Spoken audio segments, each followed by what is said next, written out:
సినీ తారల జీవితాలు ఇలా ఉంటాయా? తెర మీద కనిపించినంత అందంగా అభినేత్రుల జీవితాలు అందంగా ఉండవా? ఎల్లప్పుడూ నవ్వులు చిందించే బాలీవుడ్ ముద్దుగుమ్మ దీపికా పదుకొనే ఎందుకు ఆత్మహత్య చేసుకోవాలనుకుందే? అంత కష్టం ఏమొచ్చిందే? సూసైడ్ చేసుకోవాలని అనిపించేంత జబ్బు కూడా ఒకటి ఉంటుందా? ఆ వ్యాధి నుంచి ఎలా బయటపడిందే? ప్రధాని నరేంద్ర మోదీ పరీక్ష పే చర్చను కాస్త వెరైటీగా నిర్వహించారు. ఈసారి బాలీవుడ్ నటి దీపికా పదుకొనే పాల్గొన్నారు. ఆమెకు సంబంధించిన పూర్తి ఎపిసోడ్ను ప్రధాని తన ఎక్స్ ఖాతాలో షేర్ చేశారు. దీపిక తాను మానసిక ఆందోళనకు గురైన ఆనాటి రోజులను స్టూడెంట్స్తో షేర్ చేసుకున్నారు. ఆ సమయంలో తాను డిప్రెషన్కు లోనై సూసైడ్ ఆలోచనలు వచ్చేవని తెలిపారు.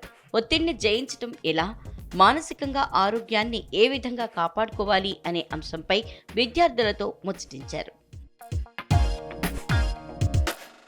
చదువు, క్రీడలు, మోడలింగ్, ఆ తర్వాత యాక్టింగ్, ఇలా దీపిక తన జీవితంలో ఎన్నో మార్పుల్ని చూశానని చెప్పారు.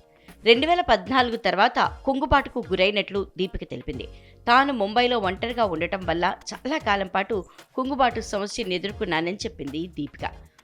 ఓసారి తన తల్లితో తొలిసారిగా తన బాధను షేర్ చేసుకున్నానని చెప్పుకొచ్చింది. బతకాలం లేదని దీపిక చెప్పడంతో తన తల్లి సైకాలజిస్టుకు చూపించిందని నాటి రోజుల్ని గుర్తు చేసుకున్నారు. కంటికి కనిపించిన ఒత్తిడి అనుక్షణం దెబ్బతీస్తుంది.